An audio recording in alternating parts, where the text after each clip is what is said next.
welcome Kit Colbert. You've made it very clear that trust is an intrinsic part of all of the breakthrough innovations that we announced here at VMware Explore.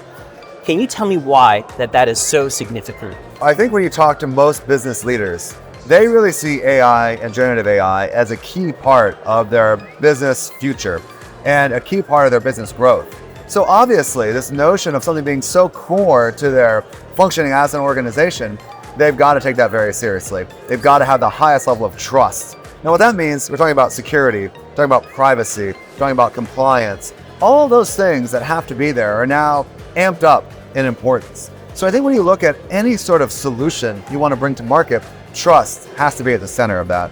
The term private AI is a distillation of all these concepts into a single thing that we can really rally around. And I think what you're going to see is that while we're debuting it here at VMware Explore, it's really going to become an industry-wide term.